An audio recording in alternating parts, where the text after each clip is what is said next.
In this episode, we're diving deep into the storied past of the Denver Broncos franchise, from the days of the Orange Crush to the Elway era and beyond, into some Super Bowl triumphs. We have a guest coming on that knows much about the Denver Broncos and their history, and he's coming up in just a moment. This is the Pigskin Daily History Dispatch, a podcast that covers the anniversaries of American football events throughout history. Your host, Darren Hayes, is podcasting from America's North Shore to bring you the memories of the gridiron, one day at a time. Hello, my football friends. This is Darren Hayes of PigskinDispatch.com. Welcome once again to the Pig Pen, your portal to positive football history. We have a guest coming on that is a Denver Broncos historian. He's a podcaster for the Orange and Blue, and he has quite a resume that's everything Denver Broncos. His name is Thomas Hall. Thomas, welcome to the Pig Pen. Yeah, thanks for having me. I really do appreciate it. Yeah, and I like to think I'm a historian, but there's there's some things I don't know. But I love to talk Denver Broncos. I love to talk Denver Broncos history, and so thank you for having me on here. It's really easy to tell if you're a historian or not. How long have you followed the Denver Broncos?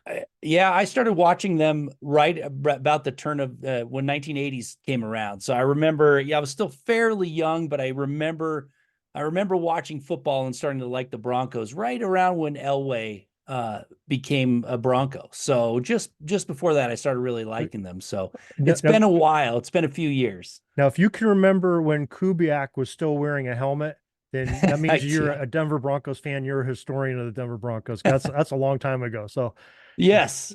Yeah, I remember Kubiak playing a few games very vividly, including the 91 AFC championship game they lost to the Bills. He came in after Elway got hurt. So I remember Kubiak wearing a helmet for sure.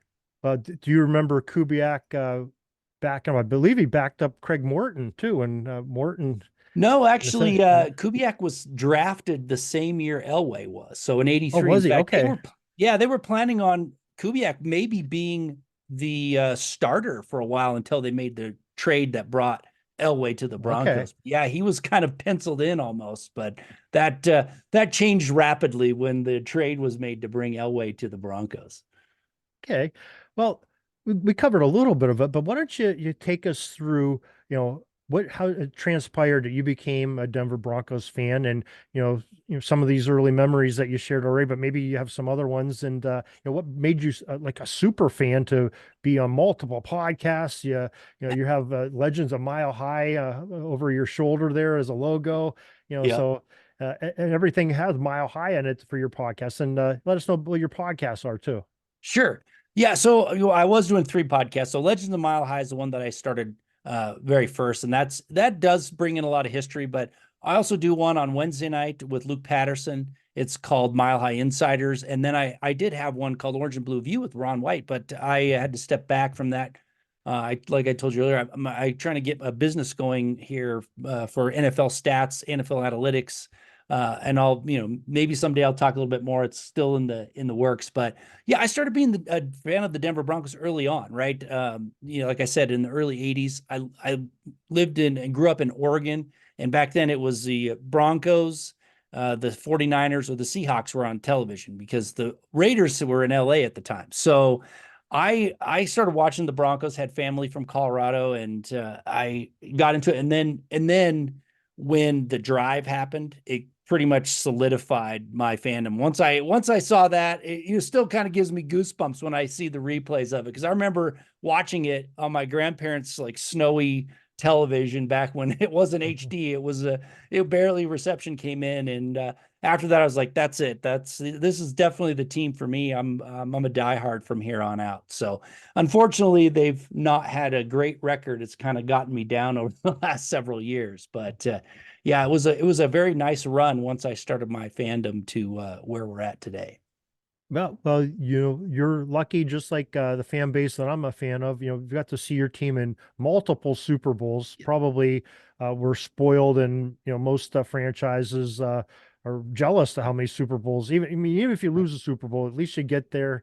And it's like you kissed the girl and lost her. It's not, but better than never to be loved at all. So. That's always a cool thing. So, and you've definitely had multiple generations of Super Bowls appearances. and some really good quarterbacks as well. Yeah. Well, yeah, I mean, I've seen all of them but one, really. I mean, I if I watched the 77 Cowboys Broncos Super Bowl, I don't remember it. I was still pretty young then, but yeah, I've seen all the other Super Bowls. Been to one, unfortunately, watched the Super Bowl 48 debacle live, which was terrible. Uh, But yeah, I've seen the ups and the downs. And man, their first Super Bowl victory was huge. Really, it was kind of that moment where everything kind of was okay with the world after I watching so many of the losses and some of them very embarrassing losses too. So to get that win in that win and then back to back, it was pretty sweet for Broncos fans for sure. yeah, And I'll I bet. actually got it's funny because I've been a fan for a long time and I started writing about them quite a while ago for a place called iSports Web. I don't know if anybody's ever heard of them. I wrote for them. Then I had my own kind of thing going for a while. And then Mile High Huddle, Chad Jensen asked me to write for him. So I've been writing for Mile High Huddle for 6 years now. So it's been fun to take what my whatever fandom I have or whatever knowledge I have and put it on paper instead of just talking to myself or whatever. I haven't got to that point yet. I still talk to myself quite a bit in the basement, so it's quite a nice thing to have somebody to talk to like yourself this evening.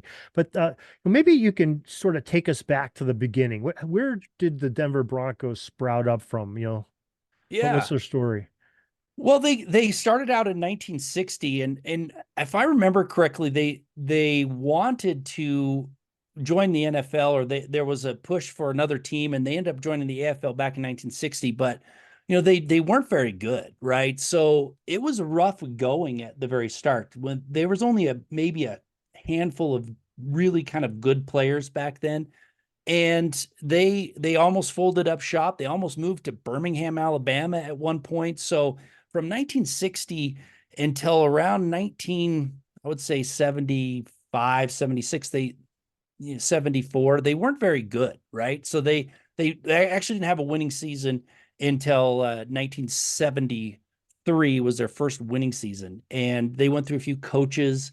And the problem really was they couldn't get a foothold because they they would draft a first round player, and that first round player would go play in the NFL.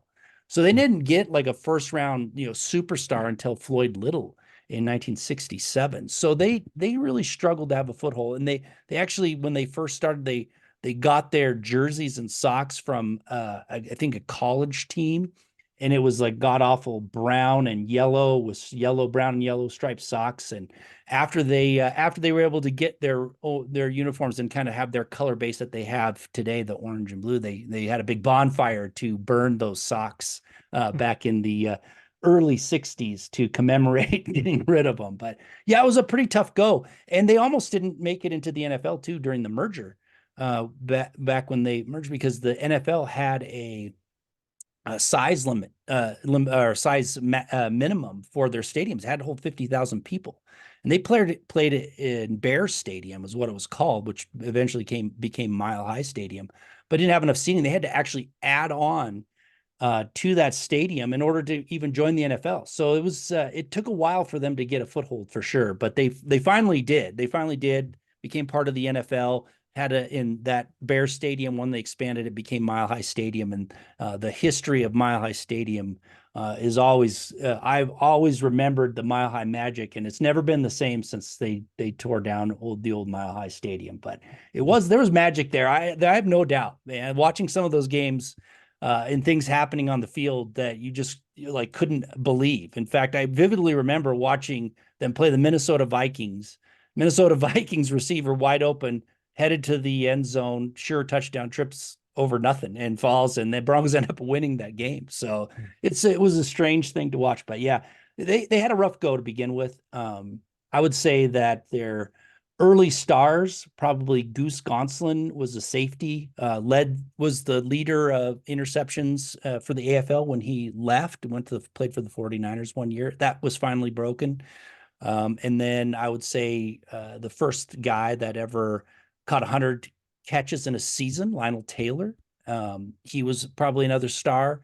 Dannenhauer, who was an offensive tackle, maybe could be considered one of the stars back then. And then their quarterback for the first couple of years, you could consider him a bit of a star. First guy to pass for 3,000 yards, Frank Tripucka. But other than that, it was just a ragtag crew of players, and they just couldn't figure out a way to win.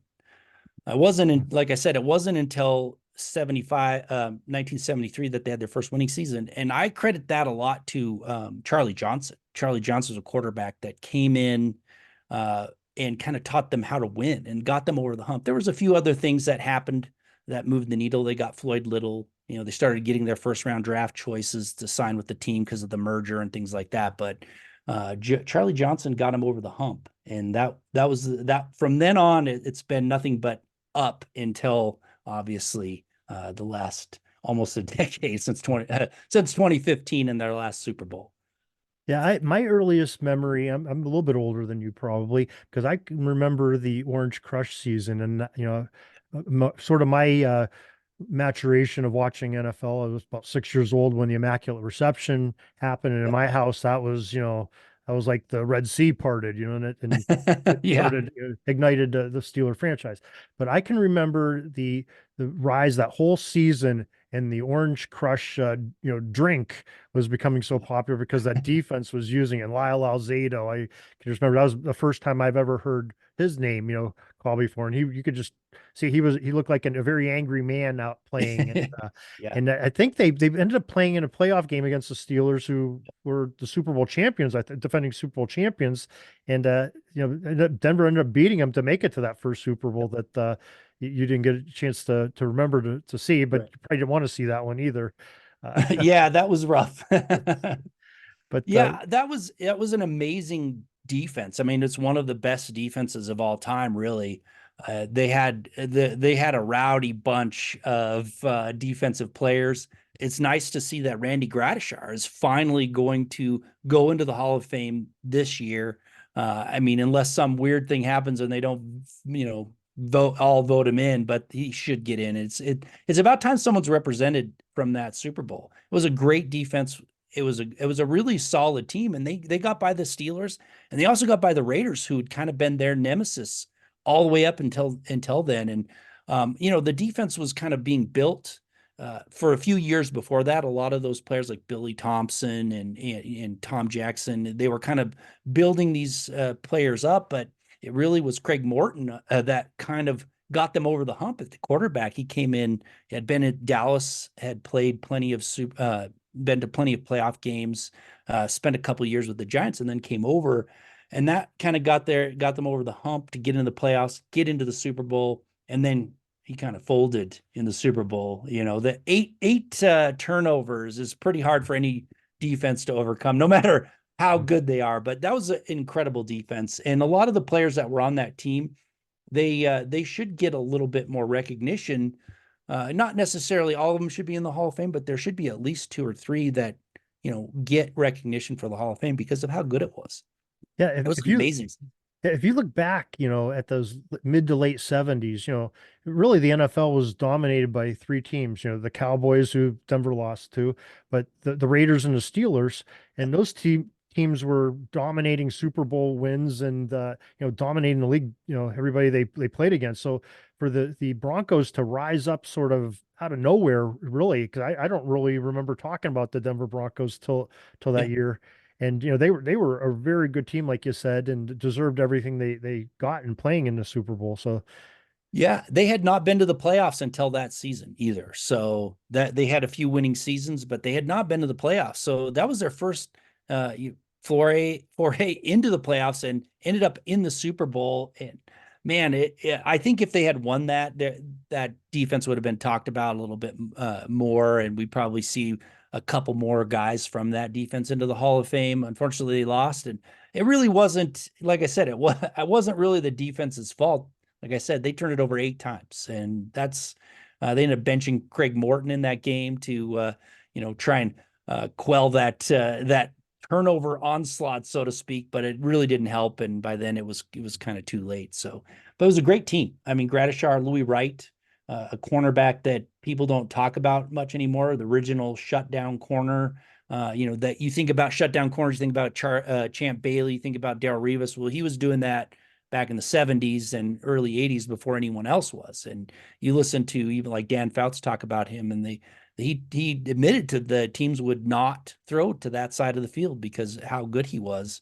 And there was a ton of great players, Billy Thompson, Tom Jackson, who most people recognize from his professional and career as a media person, but he was an incredible linebacker, one of the best kind of pass defense linebackers back then. So yeah, it was loaded with some great players for sure.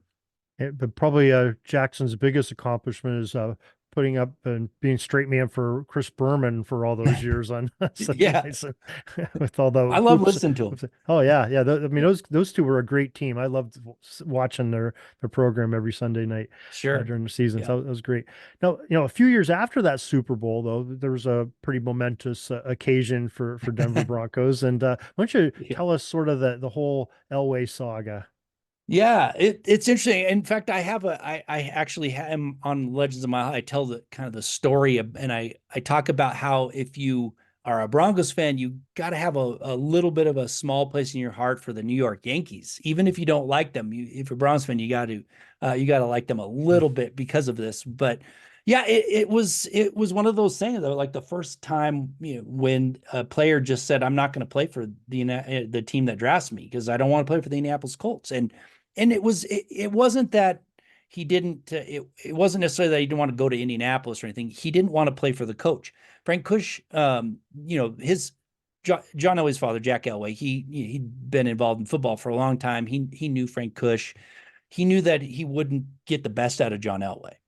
And so they made that decision based on what was best for John Elway, not going to play for Frank Cush. And that was the big motivation behind him not wanting to be drafted by them, and they made it public too. It was well established that John Elway was not going to play for the Colts, and the funny thing is the Colts didn't believe him or decided to draft him anyway. And the main key that kept that called their bluff, so to speak, was George Steinbrenner actually offered John Elway a contract, and a sizable one to play baseball, because he'd already been in the minor leagues for the Yankees.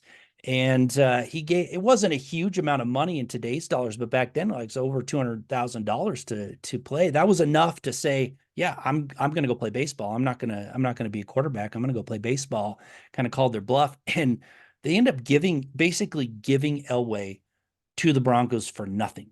I mean, if you think about a talent like John Elway at the time, they ended up giving up their first round draft choice, which was Chris Hinton, and quarterback Herman, can't remember his first name for some reason, and like a couple draft picks, but it was nothing big. Like today, I mean, that kind of trade would be like 3 first round draft choices, 3 second round draft choices, and all this stuff. They got him for nothing. And The only the thing you other, can almost compare in modern times is maybe like Eli Manning had a right. similar situation with the Chargers. Yeah. Didn't want to play. Yeah.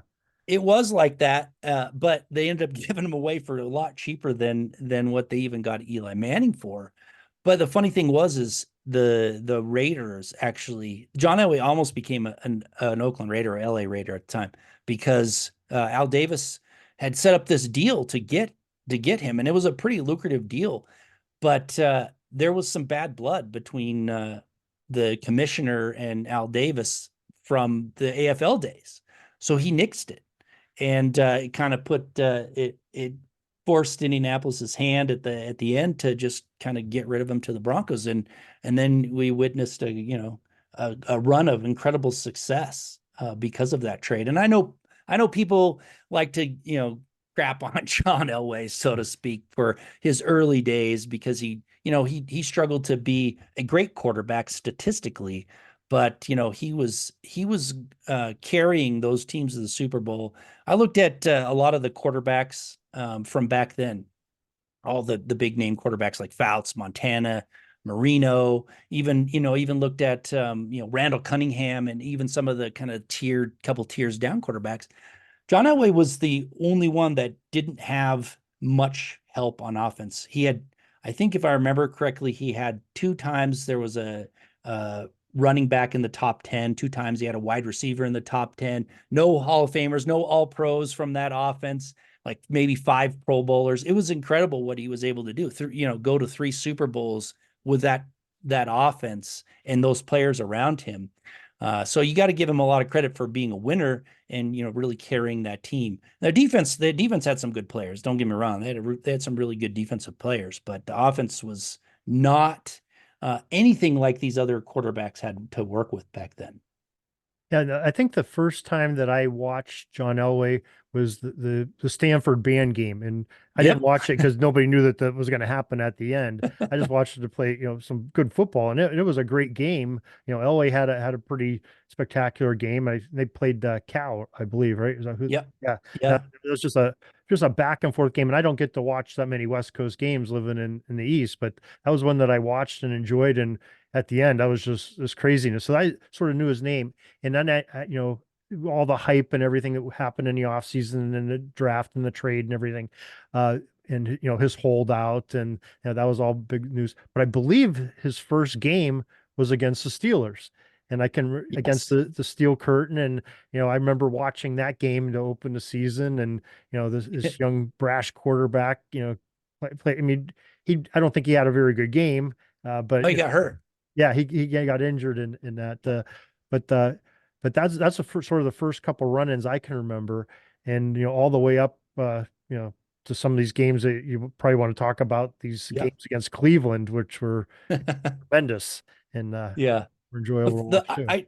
The funny thing about that first game though, and you go back and check it out, Steve DeBerg had to come in for him because he got injured and they pulled him out of the game. It wasn't having a great game to begin with, but Steve DeBerg had injured his throat in preseason. So he actually strapped a speaker on his back and had a microphone, and it was an amplifier microphone and a speaker on his back so that he could talk and call lines and call plays in the huddle, make the line calls and stuff. So he looked like the hunchback of Notre Dame with this big thing on his back. He'd done it once before in the 49ers. I don't think they'd allow it today, that type of equipment, but yeah, he came in with a big speaker on his back. It's a pretty funny thing to see if you watch those old games. You watch I that old wasn't game aware of against, that. Now I'm going to have to go back and yeah. try to watch some of these things. So that was in that Steelers game he wore that? Yeah, the very Oh. first game, Elway's very first game, that's what happened because he couldn't talk much over a whisper, so he had to come in and play, and they amplified his voice so he could do it. It was pretty interesting.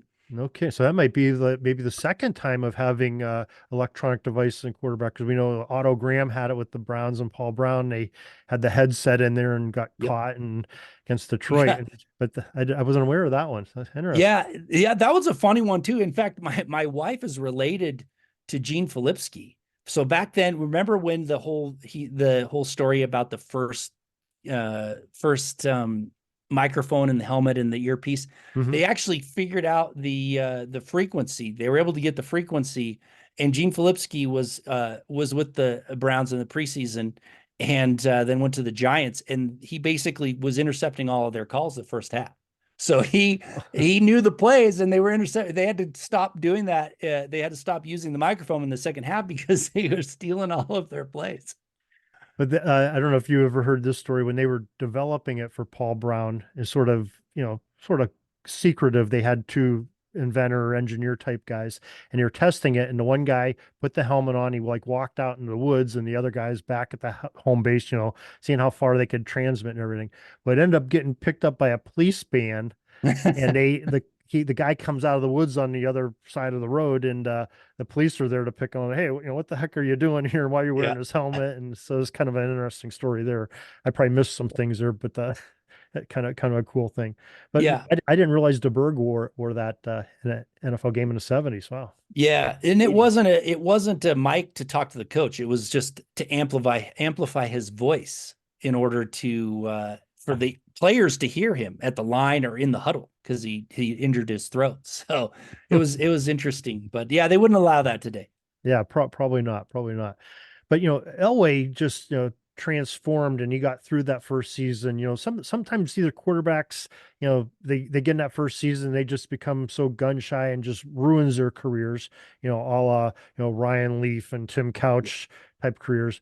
or you have other ones, like Peyton Manning or Elway that, they take their beating and they come back stronger the next year and the next year and become superstars. And I think that's definitely what happened with Elway.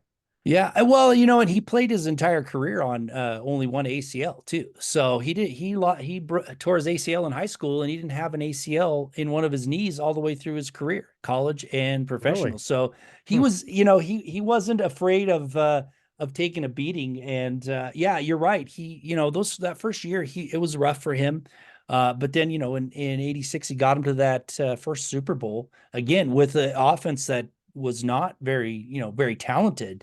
Be in fact, you could probably say that Cleveland Browns team was probably more talented, but Elway with the drive got him over the hump, got him to the Super Bowl, and then beat him three times in the playoffs to get to those Super Bowls. So the Cleveland Browns definitely have an anger probably for John Elway, but Yeah, he yeah, sort of ruined Marty Schottenheimer's early career, I think, yeah, in coaching. yeah, for sure, for sure. Yeah, and it's interesting to see, if you look at John Elway's career from '83 to, the early '90s, he struggled statistically, so to speak, but he was always there as a winner, right? He so many come from behind victories, fourth quarter game winning drives, things like that. And people always would give Dan Reeves, would belittle Dan Reeves for not unleashing Elway to his full potential. But, that was Dan Reeves'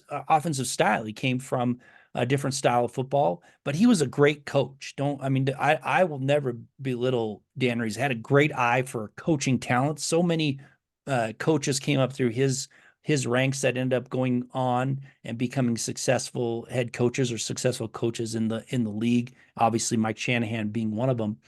Coming from that Jim Lee Howell tree from Tom Landry, that he learned how to lead and be a good leader. So he's a great coach. He didn't have a lot to work with. He never really found that stud running back that could carry the load that he wanted. But, he still got John Elway and that team to 3 Super Bowls. Unfortunately, they lost them. But it really wasn't until '93 when Jim Fassel came on board that John Elway became a better quarterback overall. And he brought in the West Coast offense that was then, Mike Shanahan came in and continued that. But Jim Fassel learned under Bill Walsh at Stanford, right back in the '70s. And when he came in as the offensive coordinator, that's when John Elway had his best. His 1987 was, a great season for him. He won MVP, but statistically, '93 and was his really best season passing from a statistical standpoint. And if you ever want to compare quarterbacks from different eras and look at them and whatnot, I built a actual tool that you can compare quarterbacks across eras. So I looked at the major stats. I looked at the 5-year, era, between each of those seasons, 2 years before, 2 years after, and have normalized it so that you can kind of compare quarterbacks across many, many eras. So if you look at '93, it was a great season for Elway. And then he had 5 of his best seasons after in his later years, after '93, 5 of his best seasons. So can you imagine if he'd have been in that offense from day one, an offense like that in his prime, what he could have been? Because all of his, most of his best seasons came as he was an older player, in his 30s. So yeah, it was Jim Fassel. I credit him for really turning Elway into the passer that he could have been, and then of course Mike Shanahan for that ultimate success. Yeah, I think early on the West Coast offense, we thought so much of like a Joe Montana, Yeah, hearing a sort of more smallish quarterback, maybe not with the super powerful arm, and then you wouldn't think of like Elway, having a big strong arm, but pretty good sized guy that be in that kind of an offense. You'd think, I would always imagine, especially early on, you think of Elway, throwing it downfield or firing a frozen rope across the middle to a tight end and yep, breaking the fingers of his yeah, receivers and things like that. But he really thrived in it, and I think it sort of opened the door for those stronger quarterbacks like him, Brett Favre, to really thrive in that West Coast offense, just like Montana's and others had done. Yeah, and that's the difference too. Like under Dan Reeves, it was run, run, and then you chuck it deep, and that's where you get all these interceptions, and you don't put them in an advantageous position. But on the West Coast offense, you did, even though still had a strong arm until the day he retired. He could still sling it. As he got a little bit more touch on the ball, a little bit better timing, and it was a better that offense is a better fit for quarterbacks in general, but it really helped Elway moving forward. And then, of course, you get a good running game that, with Terrell Davis and the zone blocking scheme and the offensive line with Tom Nalen at center. Those teams were really hard to beat back in the late 90s for Yeah, they sure. were a machine, that's for sure. Now, ever since you said that, Elway not missing an ACL, I have this vision of Elway with the dive where he gets helicoptered, Yep. and I'm sitting there thinking, God, this guy had one ACL, and he's old man, mid 30-ish at the time, and Yep. trying to dive over a pile and just getting a DB or whoever came up and just spins him around. But he got the first down, I believe, on that play Yep. to do that. Yep. So. Yeah, Yeah, and that's the amazing. play that every Broncos fan points to that watches. Like they knew that was when they were going to win, right? They knew it's like there's no way they're going to lose. Elway's, sacrificing his body to win this game, and it was a point in the game where they needed that first down, and he got it, and you really they had more confidence after that. I still, after seeing all those other losses, I wanted to wait till that final bell and they were ahead before I was like celebrating and everything on that first game. But yeah, it was a turning point, and it's one of the most iconic plays in Denver Broncos history, really, that helicopter. But yeah, he had one ACL when he did it. Now, he had a very similar play. I can remember it was a game at Mile High, the Steelers and the Broncos. I believe it was an AFC Championship game. Bubby Brister, Merrill Hodge come in with the Steelers. Hodge is going crazy. They have a real good running game going, and they're Broncos were heavy favorites in the game. Yep. Steelers gave them all they could handle at the end, and I think it came down to a similar play like that where it was a 3rd and 4 or 4th and 4 or something like that, and they had to get a first down to run the clock out or get in a field goal range. And Elway ran another ball and got pummeled, but he got the first down and sort of sealed the game for Denver to move on. So And I think that was the season they didn't allow a 100-yard rusher all year, and then Merrill Hodge got over 100 yards that game, if I remember correctly. It was kind of I yeah, just remember that being a sore spot. Like, and I don't think Hodge had a 100-yard game until that game. That's the other thing. probably. So, but it was an amazing. It was a fun game to watch. I was sad, a little bit sad for me and others in Sure. Northwest Pennsylvania or Western Pennsylvania, but a good game all around.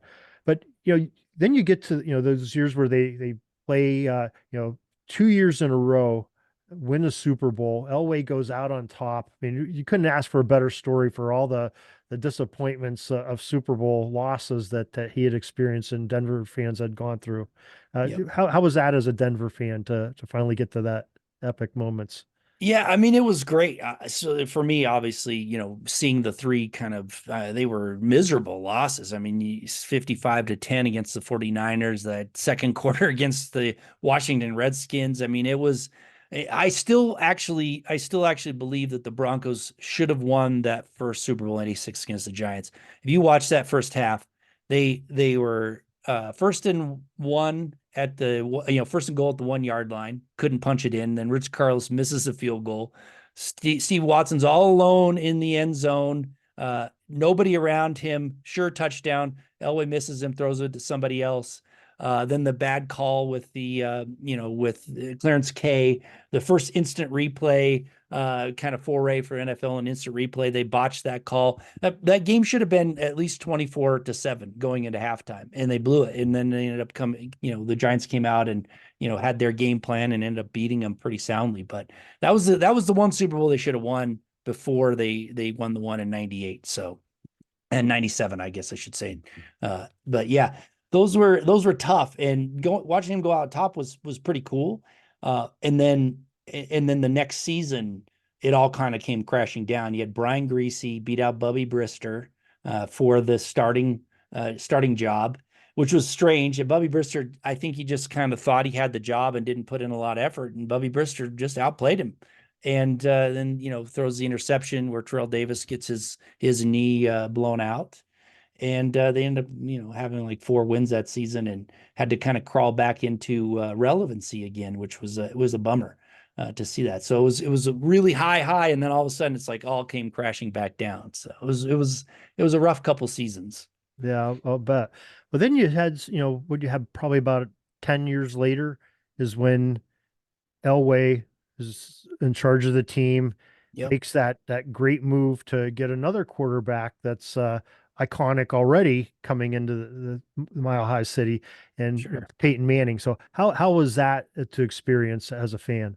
Um, it was interesting for me, right? So number one, it was Josh McDaniels came in as a coach and just destroyed that team. So that it was a pretty rough go there.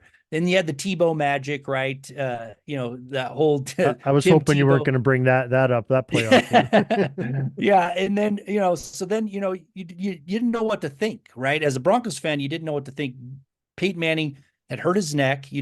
Nobody knew if he was going to be able to throw the ball again very well.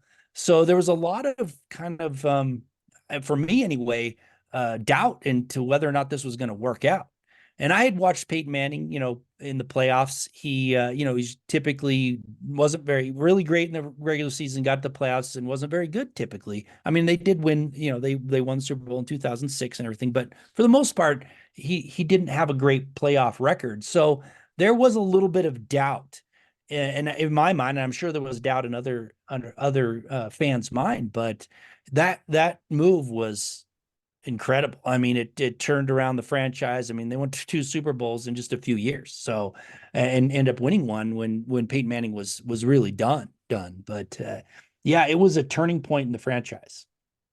Yeah, and that was another one. I think Peyton Manning's debut was against the Steelers. Debut as a Bronco was against the Yep. Steelers, and that was the game that everybody said, okay, Steelers, pretty good defense. Manning's, it's old man Manning. He's got bad neck.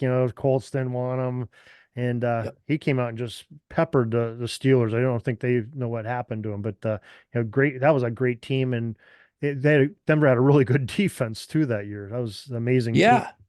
Yeah, they actually built a pretty good team that year.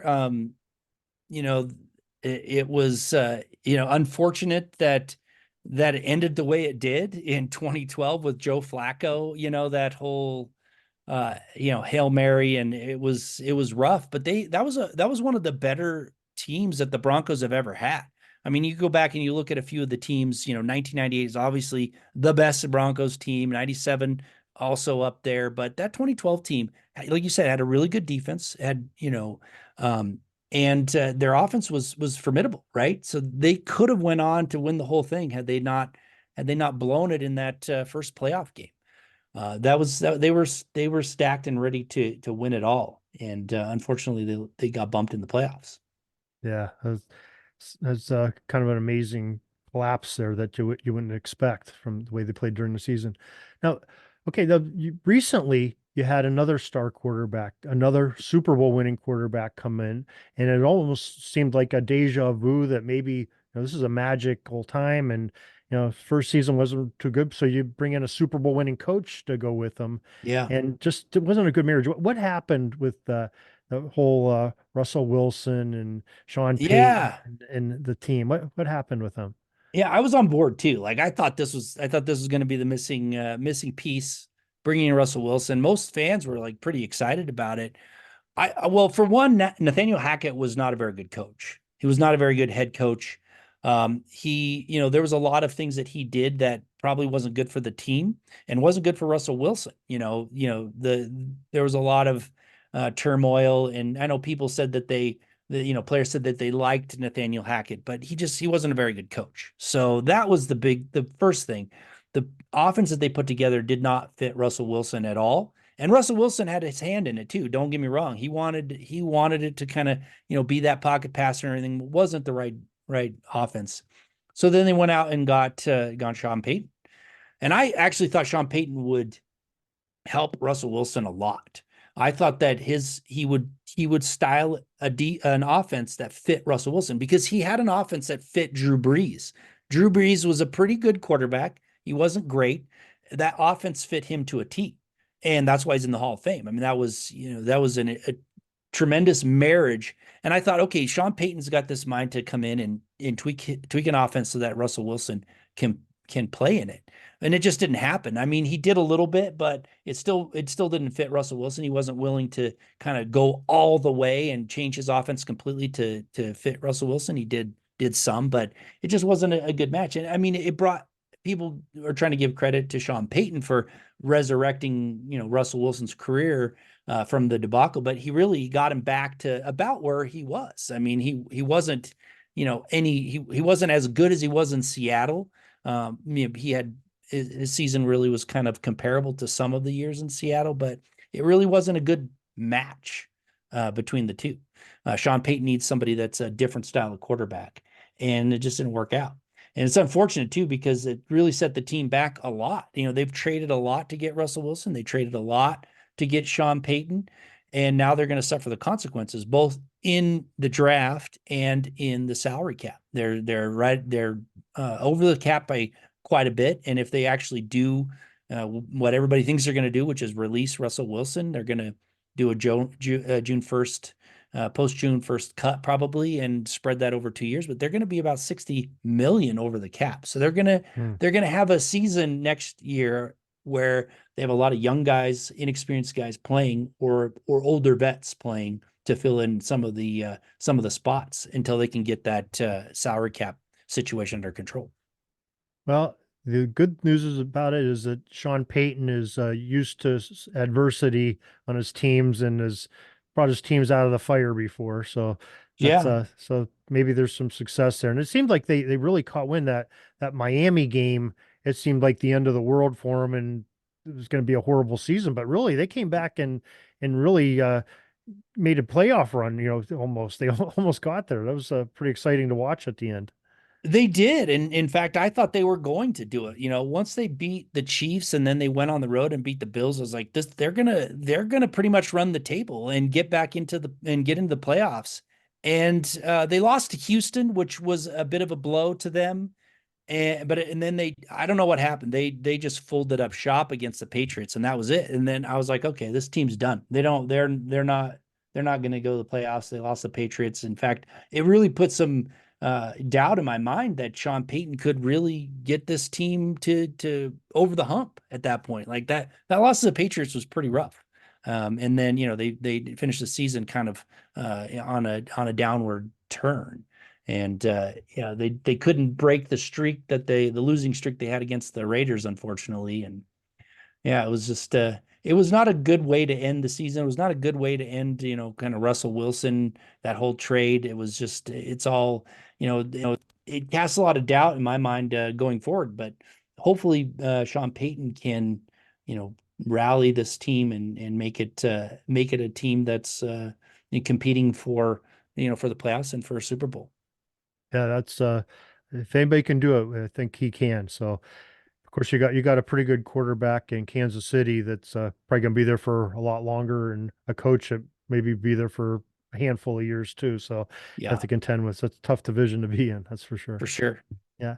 So Thomas, why don't you tell us a little bit about your podcasts and where folks can find them at and give them a listen to? Yeah. Yeah, they're all on Mile High Huddle YouTube. So there's Mile High Huddle is Broncos news outlet. I write articles for them, but Legends of Mile High, it has a lot of history. I mean, I do news and stuff like that too if things break, but if you go back and listen to them, I tell a lot of older stories about the Broncos so people can kind of learn. So that's on Friday morning. It's live at 7 a.m. And then I have a Wednesday night show at 6 p.m. These are Mountain Time. Sorry. So Mountain Time, called Mile High Insiders with Luke Patterson. And that's more of a, current events type podcast, and it's live as well. So you can join into the YouTube chat, or you can join on Facebook, do that chat. You can ask questions as we go along, and hopefully have them answered. If there's a lot of chat that goes on, so not all of them get answered. But yeah, if you want to check it out, if you're a Broncos fan, jump on there and interact with us live. Thomas, we really appreciate you coming on here. Give us some insight on the Broncos history and even some current events and the ups and downs of following the team. And I guess one last question before I let you go. Now, we talked about Mile High Stadium. Is it actually a mile high above sea level? Yeah, I mean the Denver's 5,280 feet, so that's why they it's a mile high above sea level. They call it Mile High Stadium, and yeah, there was a lot of mile high magic. It was a shame that they tore it down. This new stadium is beautiful. Don't get me wrong, it was great, but there's something about Mile High that you can't replace. Okay. Well, Thomas, we thank you for coming on here. And folks, make sure you get out there, listen to Thomas's programs, and well, make sure you have any future projects coming up you want to come on and talk about, or some events. You're always welcome here in the Pig Pen, and we thank you. Yeah, thank you. Appreciate you having me. That's all the football history we have today, folks. Join us back tomorrow for more of your football history. We invite you to check out our website, pigskindispatch.com, not only to see the daily football history, but to experience positive football with our many articles on the good people of the game, as well as our own football comic strip, Cleat Marks Comics. Pigskindispatch.com is also on social media outlets, Facebook, Twitter, Instagram, and don't forget the Pigskin Dispatch YouTube channel to get all of your positive football news and history. Special thanks to the talents of Mike and Gene Monroe, as well as Jason Neff for letting us use their music during our podcast. This podcast is part of the Sports History Network, your headquarters for the yesteryear of your favorite sport. You can learn more at sportshistorynetwork.com.